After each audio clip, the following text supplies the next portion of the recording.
The Events in France by Maurice Brinton. This book, Daniel Cohn-Bendit and Gabriel Cohn-Bendit's Obsolete Communism, the Left-Wing Alternative, although hastily compiled to meet the mass demand for such works which followed the events of May 1968, is nevertheless essential reading. Obsolete Communism is an excellent piece of living history written by articulate and active participants, one of whom became the spokesman for a wide layer of student revolutionaries. The original French version was called Le Gauchisme, Remède à la maladie sénile du communisme. Du communisme. A witty and meaningful rejoinder to Lenin's denunciation of left-wing communism, a, quote, infantile disorder, as a, quote, infantile disorder, end quote. The English title is unfortunately quite meaningless. Starting with the student revolt in modern industrial societies, the authors analyze the background to the March 22nd movement, the spread of the ideas of May to sections of the working class, and the strategy of the bourgeois state. The Gaullist phenomenon, and in considerable detail the role of the Communist Party and its historical roots in ideology and previous practice. The author's thinking is throughout clearly influenced by material published in Socialism ou Barbarie, International, Situationiste, Information et Correspondance ouvrière, Noir et Rouge, Noir et Rouge, and Recherche Libertaire. An ideological debt freely but rather erratically acknowledged.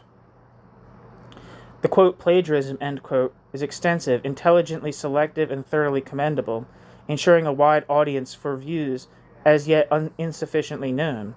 Great chunks, for instance, of the Solidarity pamphlet on the workers' opposition are to be found in the author's discussion of the nature of Bolshevism. As the authors nicely put it, quote, Cohn-Bendit is simply the anonymous author of all these reviews, end quote.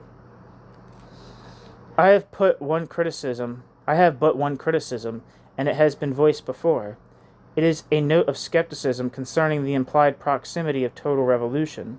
It is hard to accept that last May it was touch and go whether everything would be swept aside, or to believe that if, on the morning of May 25th, Paris had awoken with several ministries occupied, Gaullism would have collapsed, and self-management become an objective immediately to be fulfilled. The grip of class society unfortunately exerts itself at a much deeper level than the authors appear to suspect. Even the decomposition of the bourgeois state power. And one could argue whether it was as profound as they believe, is no guarantee that bourgeois institutions will be replaced by consciously created socialist institutions. The essential precondition for a radical and total social transformation is the change brought about through the class struggle itself in the attitudes of the mass of the population, i.e. the working class.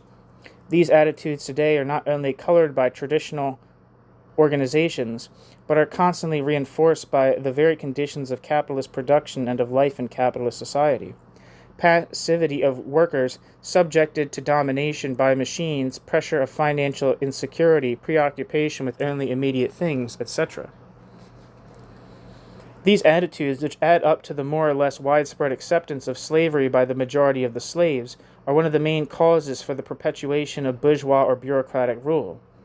Other factors act in an opposite direction, constantly compelling people to question the methods, priorities, and relations of capitalist production. The ideological superstructure of capitalist society isn't, quote, as fragile, end quote, as many revolutionaries seem to think. It has enormous resilience, and to shatter it, a whole epoch of sustained and conscious struggle will be necessary. The French events undoubtedly initiated such a period, but by ignoring this facet, the Cohn-Bendit book at times unconsciously lapses into a system of ideas in which the role of active minorities would seem to be paramount. Paradoxically, it is a system of ideas which thus explicitly formulated the authors would be the first to reject. Solidarity, Volume 5, Issue 9, April 1969.